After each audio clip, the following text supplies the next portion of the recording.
მოქალაქეები არიან ისინი და ამ საზოგადოების წევრები, ტროლბოტობაზეა საუბარი, რომლებიც აი ასეთ მძიმე თემაზეც რაღაც გაუგებარ ამბებს წერენ, გაუგონარ ამბებს წერენ, ხომ? მეოთხე პოლიტპატიმრის მშობელი გარდაიცვალა, პარალელიც მინდა გთხოვოთ, რა სისტემაში აღმოჩნდით ჩვენ და არ ვიცი 77-იან წლებს რომ იხსენებდნენ, მე ყოველთვის მეგონა რომ ეს რაღაცა ცოტა გაბუქებული იყო და ადამიანურ ზღვარს მიღმა იყო ასეთი ტიპის რეპრესიები და არ თანაგრძნობა საზოგადოების მხრიდან მაშინ. და ერთეულების გმირობა თანაგრძნობის თვალსაზრისით. ამ პარალელებზე მინდა რომ თქვენთან ვისაუბროთ, სად ცხოვრობ დღეს ხალხი უდანაშაულოდ ციხეში, მშობლები ეხოცებათ პანდაბუნდით პოლიტპატიმრს. ხო, მართლაც არაორდინალური. რო გითხრათ რომ ველოდი რომ ესეთი აი ამ ფორმას მიიღებდა ის რაც 2012 წელს დაიწყო, ნამდვილად მძიმეთაც მეწარმო. კი ვიცოდი რომ რაც მოხდებოდა დაახლოებით, აი ეს თუ დადრიალდებოდა ეხლა რაც ხდება. ის როგორ არის, აი რო ვაკეთებდით ჩვენ ოკუპაციის მუზეუმს, მაშინ ფიქრობდით რომ ეს ხო როდის იყო კაცო? წარსული იყო და ეს რო დაუფიქსე ჩემ დაბადებამდე 10 წლით ადრე გარდაიცვალა სტალინი. 10 წელი რა არის, ვერც მივხვდით, ეხლა ხოცები 13 წელი აქ არის და 10 წლის წინ, ანუ როგორ რას ვამბობ, იცით რომ აი მაგალითად ექვთიმე თაყაიშვილი რო გარდაიცვალა, იქ განსვენებაში მისვლა იყო სანქცია. 48 კაცი იყო თუ არა? ეს იყო რაღაცა 48 ადამიანი. სიამაგეთ მინდა ვთქვა, ჩემი სიმამრი გურამრამიშვილი იყო იქ, კიდე იყო რამდენიმე ზურაბ კარგაბაძე და რაღაცები მივიდნენ, სტუდენტები, ვინც მივიდა, ვინც გარისკა და მივიდა. ანუ როგორ რაღაცას ვამბობ, იცით რომ აი ეს შიშს აქ რაღაცა გრანდიოზული ზომის თვალები აქვს სიამრილეში, ხო? ამას უკვე ჩვენ ამას ვხედავთ. რაც ეხა ხდება, ეს არის, რა ვიცი, რა გითხრათ, ხეს ტროლია, ბოტია, ვინ არის, რა არის, რაღაციდან ხო იმართება ეს ყველაფერი. ეს მართვა არის ამ ხელისუფლების ეს სტილი, ეს მანერა არის. ეს ხელისუფლება არის ხელისუფლება, რომელიც დაადასტურა უკვე მთლიან, ამაში უკვე წყალიც ერთი წამს ეჭვის არ გვეპარება, რომ ესენი თავის სიძლიერეს დესტრუქციით ამტკიცებენ და არა რაღაცის შექმნით, რაღაცა კონსტრუქციული რაღაცა ქმედებებით. ხო, დესტრუქციაზე დესტრუქციას უმატებენ მთლიანად, ხო? ეს დანარჩენი რაც არის, თქვა, აი ეს დამოკიდებულება, ტროლების იქნება, ბოტების იქნება, არც უშვებ, მე იმასაც კი ვარესაც კი წარმოვიდგინე, არ არიან ტროლები და ბოტები, ესენი არიან ვიცნობ ხალხს. ვინც რაღაც საოცრებებს წერენ. ვიცნობ ამ ხალხს. ეს არ არის გამოგონილი ხალხი, ეს ჩვენი თანამედროვეები არიან, ჩემი თაობა არის, ჩემზე უმცროსები არიან. ამიტომ ეს უდიდესი გამოწვევის წინაშე ვიო მაგის საპირისპირო ტენდენციაზე უფრო მინდა სიმღერა გითხრათ, რომ აქცენტი გავაკეთოთ. იმიტომ რომ პოლიტიკური პროცესების მიღმა არსებობს ადამიანების სოციალური ცხოვრება. პოლიტიკა განსაზღვრავს დიდწილად ეს ცხოვრება რა კალაპოჩი მიედინება ხოლმე და ამიტომაც არის რომ მასში ჩართულობა მნიშვნელოვნად მიაჩნდა ჯერ კიდევ ძველ ბერძნებს და ვინც არ მონაწილეობდა იდიოტებს უწოდებდნენ. იდიოტი ეს სიტყვა მე მგონი ყველაზე რბილი შეფასება იმ ადამიანების რომელიც დღეს შეიძლება გულგრილად უყურებდნენ იმას რაც ხდება ხო ჩვენ საზოგადოებაში.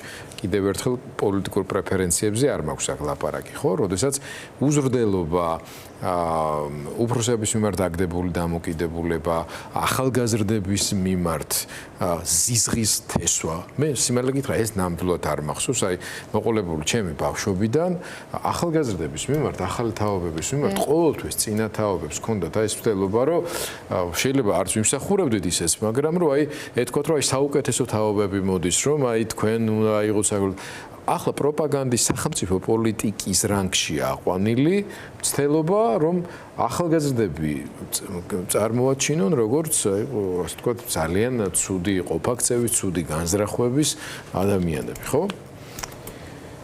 მაგრამ ამის პარალელურად ჩვენ ხედავთ, რომ საზოგადოების შიგნით ამის მიუღებლობაა. ზოგი საერთოდ ცდილობს, რომ ამას ან არ უყუროს, ან რაღაცა, მაგრამ ჩვენ ხედავთ, რომ რაღაცებს უკვე როცა შეესწრებიან, მასზე გამოხატავენ რეაქციებს. ამავე გადაცემაშიც და სხვებშიც ვისაუბრეთ მაგალითად აი სოლოლაკში თაცმინდაზე მომხდარ სიტუაციაზე, ხო?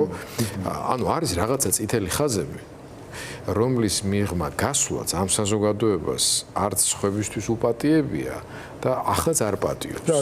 და არც უნდა აპატიოს და ქალბატონმა ჯანამ თქვა დროებაში ჩემს გადაცემაში, რომ ამას რო აპატიებსო და რეაქცია არ ექნებაო, იქ დამთავრდება ადამიანობა და ქართველობაც.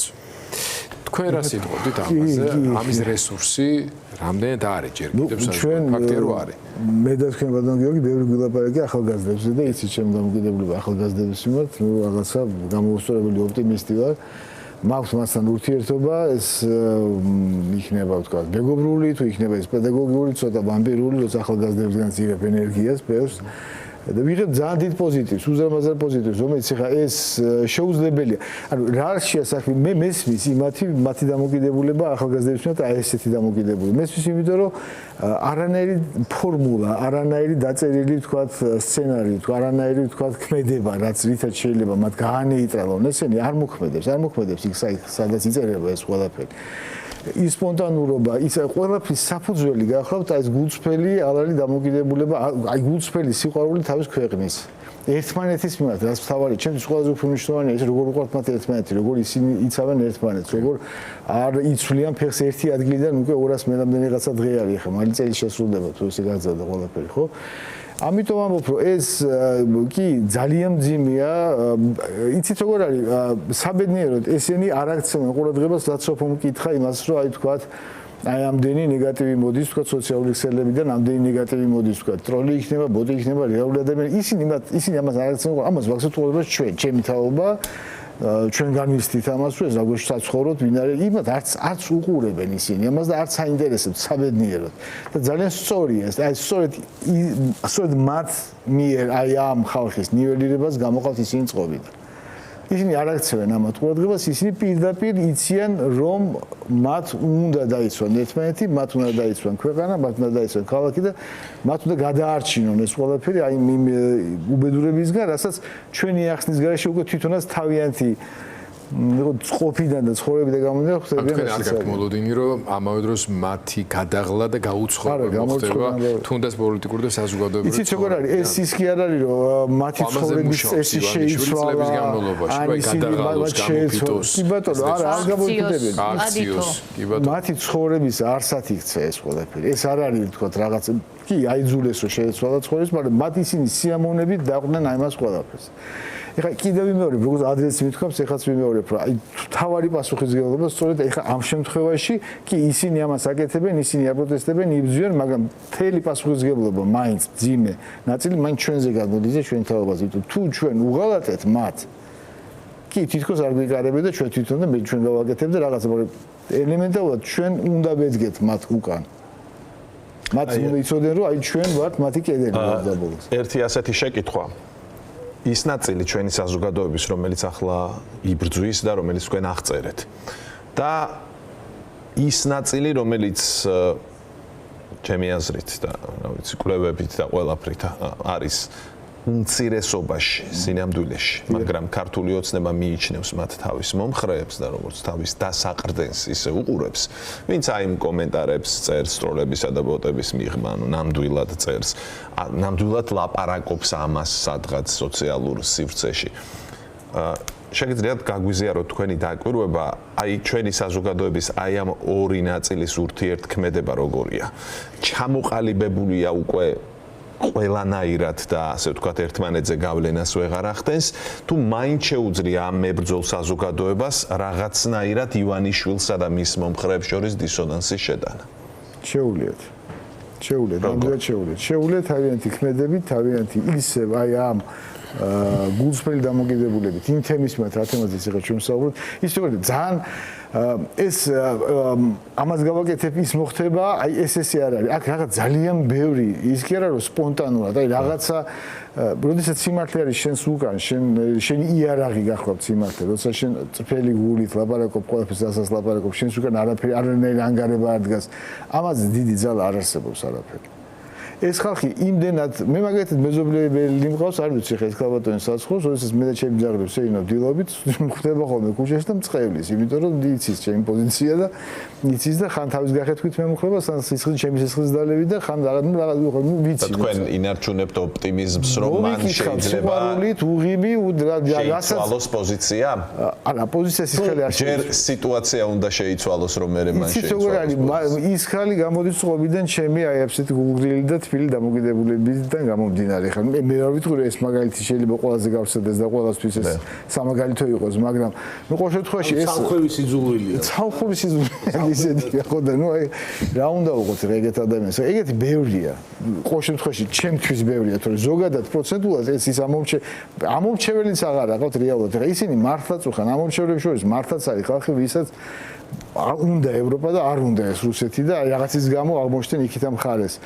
ეგენი ჩვენი საზოგადოების წევრი არიან, მაგრამ ყოველ შემთხვევაში ის საუბარი იმაზე, რომ აი თქვათ რა უყოთ ახლა ამას და როგორ ვიბრძო და როგორ გამოვიხსნათ ისი ვერ გამოიხსნით იმ ხალხს. ის ხალხი ყოველთვის იყო 21 წელსაც იყო, 90 წელსაც იყო, 2012 წელს არ მიდიან ეს რაღაცა ჩვენ უნდა შევეგუოთ, ეს ხალხი ყოველთვის იქნება. რაღაცნაირად დესტრუქციული, რაღაცნაირად. რაც შეეხება სისტემას, გიორგი ხო არ გინდოდათ რამეს. რაც შეეხება სისტემას, აი ყველა სისტემა ავტორიტარული გავს ერთმანეთს. ჩვენ გვახსოვს ძალიან თავგადაკლული კომუნისტები, რომელიც სისტემამ თვითონ შეჭამა. რას ვადევნებთ ახლა ჩვენ თვალყურს ოცნების კარზე, ყველა ავტორიტარულ რეჟიმს უდგება ხოლმე საკუთარი, ასე ვთქვათ, ყოფილი მსახურების გამოცვლის ეტაპი, მერე ახალი მსახურების პოვნის ეტაპი და საბოლოო ჯამში იმასაც ჭამს მერე სისტემა. მე მაინც ეს მგონია რომ აი რაღაცა ორ ნაწილს გამოვყოფთი ამ თქვენი კითხვიდან. ერთი არის ის, რასაც ჩვენ ახლა უყურებთ, რომ ერთმანეთს როგორ დაერიენ, ეს მოსაოდნელი იყო და თავიდანაც ვიცოდით, რომ ესე მოხდებოდა და მეორე ამბავი არის ის, ვისთვის იყო ეს ხალხი მოსული. აი ვისთვის მოვიდნენ და რას აკეთებენ და ხა ისთვისაც ესენი იყვნენ მოსული, ამაში ეს ამათი გარჩევები არ შედის. მათ რაღაცა აქვთ გასაკეთებელი, ქონდათ გასაკეთებელი, აკეთებდნენ და კიდე აქვთ გასაკეთებელი. ანუ ის დავალება რაც მიიღეს რუსეთიდან, თქვათ, ხო? ეხა ეს ამბავი ერთია, რომ აი თქვათ, რა მიიღეს, როგორ გააკეთეს და როგორ აკეთებენ ამას და ცუდად აკეთებენ, კარგად საბედნიეროდ ჩვენ მეგონი ცუდად აკეთებენ ძალიან, მაგრამ ის შიდა გარჩევები რაც არის, ეს არის ცალკე შიდა რაღაცა ჯგუფური, მაფიოზური რაღაცნაირი გარჩევა, სადაც ვინ გადარჩება, ვერ გადარჩება, ერთმანეთს დაჭამენ თლიან. ჩვეულებრივი ვირთხების ამბავია ჩვეულებრივი. ახლა საბოლოო ჯამში ნუ ეგეც იქნება, მაგრამ ჩემთვის გაცილებით უფრო მნიშვნელოვანი, აი კი, ნუ უსურვებ ჯანმრთელობას და ბატონ რიჟვაძეს ყველაფერი ну მე მგონია რომ ეს ბოლო არ იქნება ეს შემთხვევა რაც ისი მომსწრე ჩვენ ავართ, მაგრამ ჩემთვის უფრო მნიშვნელოვანი არის აი ის უცვლელი ხაზი, რითაც რა დავალებითაც ესენი მოვიდნენ, რას აკეთებენ და რაც უნდა გაკეთდეს. აი ეს აი აქ რა ვქნათ, აი როგორ შევუშავოთ აი ამას ხერ. თავი კითხვა ეს არის, იმიტომ რომ როგორ რაღაცა ისეთ ბევრჯერ ისმის, თქვენ ეთერებშიც ისმოდა, სხვაგანაც ისმოდა, წამიკითხავს, ხო, აი ხდება ისტორიის გადაწერა, აი რაღაცა გადაწერა, კიდე მართლა ხა სულთა ხელით გადაწერაზე ხო არა ეს საუბარია გადაწერაზე, ოღონდ ამ გადაწერის მიმღმა უნდა იკითხოს, რის მიხედვით ხდება გადაწერა. აი რასთან აი რა არის სახე რა არის ნიმუში რა უდებ ჩაბლონი ის მიხედვით ეს უნდა გადაიწეროს ეს ყველაფერი. ეს არის რას უნდა დაემსგავსოს. რას უნდა დაემსგავსოს ეს ყველაფერი, როგორ უნდა გადაიწეროს ეს ყველაფერი. ეს არის ის რაღაცა უბედურება, რაშიც ჩვენ ამოვყავით თავი და ამ უბედურებას ქვია ერთი კონკრეტული სახელი რუსეთი, რომელიც აი ამას, აი ამ შაბლონს რის მიხედვითაც უნდა გადაიწეროს, ჯერ კიდე მე-16 საუკუნიდან წვალობს, როდესაც მაგათ მესამე რომი დაარქვეს იმას, რასაც დაარქვეს, ხო? ანუ გამოგონილი რაღაცები, მოიგონეს ეს მესამე რომი, მოიგონეს ისე რა ქვია, წმინდა მესამე რომი და მეოთხე აღარ იქნება. მეოთხე აღარ იქნება, ზუსტად ესე ამბობს ის ბერი, როცა მეოთხე აღარ იქნება, ამას მოაყოლეს ის ამბავი, რომ აი მაგათი რა არის, მაგათთვის დუგინის ერთ-ერთი ხშირად ახსენებული ასლოგინებს იმ კაცალბათ, მაგრამ ერთ-ერთი მთავარი ამბავი მესამე რომში შეფუთვა არის. მე კიდე შემდეგი ამბავი გახლავთ ის ამბავი, რომ რუსეთი არასოდეს ყოფილა რუსეთელი მხსნელი, ხალხის მხსნელი. ამ დროს სიამდვილეში რა ხდება? ეს სულ ყველაფერი არის ტყუილები. სულ ყველაფერი არის ტყუილები. აი იგივე მხსნელი, აი მაგალითად ერმაკის ლაშქრობას, მხსნელის ლაშქრობას უძახიან, თუმცა საშინელება დაატრიალა ეგ ყველა. ახლა უკვე გახდა ეს პრავოსლავნი მირ, ახლა გახდა უკვე მართლმადიდებლობის მხსნელი. ეს მოდის, იქიდან მოდის ეს ყველაფერი. ანუ ეს ყველაფერი იწყება მე-19 საუკუნეში იღებს ეს ყველა. განსაკუთრებით იღებს მე-18 საუკუნის ბოლოს, მე-19 წელს პეტრე პირველი ითვლება რომ რაღაცა რუსეთის რეფორმატორი იყო, იქ ხო რაღაცა ჯგუფის რეფორმაზეა საუბარი და დანარჩენი რუსეთი როგორც ყარდა, ისე ყარს ეხლა ზუსტად ამ წუთას, ხო? როგორც არის, ანუ რეალურად არაფერი არ შეცვლა. რა სიბინძურეშიც იყვნენ, იმ სიბინძურეში არიან ეხაც ეხლა ამ წუთას. შემდეგი ამბავი არის ის, რომ მე თუ ვარ ხსნელი და მე თუ ეს მაგათი სინამდვილე თქუელია. უბედურება დაატრიალეს ფინეთში, უბედურება დაატრიალეს პოლონეთში, უბედურება დაატრიალეს კავკასიაში, შუა აზიაში, ყველგან დასისხლის გავლა დააკეთა, რაღაცა საშინელებებს აკეთებდნენ, ხო? ისინი ამას უძახიან ხსნას, რაღაცა ხსნას. ეხლა თქვენ წარმოიდგინეთ, ეხლა ამ შემთხვევაში რაღაცა ქვეყანა, რომელიღაც წელს რუსეთს დაარქმევს ოკუპანტს. რა ინგრება ხვდებით? აი უზარმაზარი რაღაცა, აი ეს თავისი აწყობილი საუკუნეების განმავლობაში რომელსაც აწყობდნენ, ქვეყანამ დაარქვა ოკუპანტი და რაღაცა მუზეუმს ქვია, ოკუპაციის მუზეუმი, რაღაცა ის რაღაც დეოკუპაციის ცენტრის გახსნაზე დაკითხვაზე დამიბერეს ხსნელი კი არა, იქცა დამხრობლად და ეს რაღაცა სლიანთი ეს ოკუპაციის ცენტრის პირველი დაკითხვის საკითხი იყო ჩემი 2013 რატო გახსენით ეს ვკითხე მე დაიფერე რატო დაიხარჯეთ ამდენი თანხაო დაიხარჯა ამაზე და იქ რა იყო გია თორსლაძე ალპინისტი ეს ვეტერანი ალპინისტები ადიან რაღაცა სიმაღლებზე ადიოდნენ და იქ წერილი ხონდა დატო ტოვებდნენ დროშას და საქართველოს 20% ოკუპირებული ეს იყო წერილი ყველგან აი ეს იყო შინაარსი მთელი ამის კი პროპაგანდისტული იყო მე მგონი ძალიან სწორი მესიჯი იყო ძალიან საინტერესო იყო ეს ყველაფერი და კიდე საერთაშორისო გახმოვანების მხრივაც ძალიან სწორი ნაბიჯი იყო პირველი გაზეთ დაიმბარეს 2013 წლის თებერვალში იყო რატო გახსენით ოკუპაციის ცენტრი ოზო თავიდანვე ცხადი იყო უბრალოდ ალბათ ამას მაშინ საზოგადოების დიდი ნაწილი. ხო არც და გიჯა იცით რო ამბობდი რომ ყვებოდი რაღაცა კაი კაცო.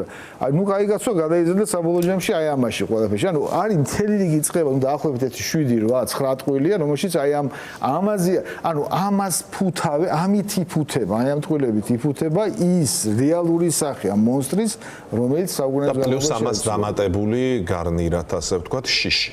ეს მამას დაშინება ნუ ერთ-ერთი ფორმა არის, ერთ-ერთი მეთოდი არის. კი ანუ რაც არ იცვლება, რა იყო საწყენი, რომ ერთ-ერთმა ჩემმა მეგობარმა რუს ყოფილი კაგებეშნიკი არ არსებობს, მაგრამ რუს კაგებეშნიკს უთხრა რომ მეთოდი მაინც შეცვალეთო 2030 წელს რასაც აკეთებთ, იგივეს აკეთებთ ეხაო და რატო შევცვალოთ, მუშაობს.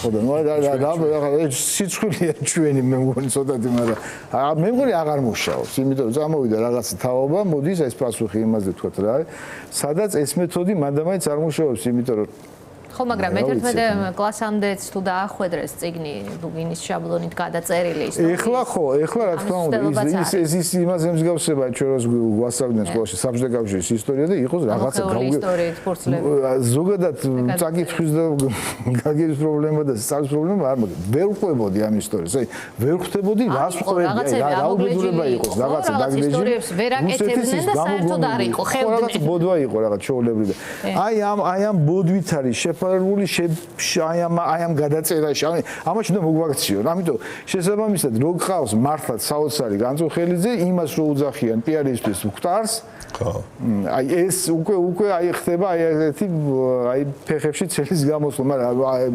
საზოგადოება დგას სწორად, კარგად და ნუ აი რა ვიცი. International Deep State ახალი ეს რო გამოჩნდა და აბრევიატურით რო ამბობენ IDS ესე წერენ. ხო იცი რატო? რატო?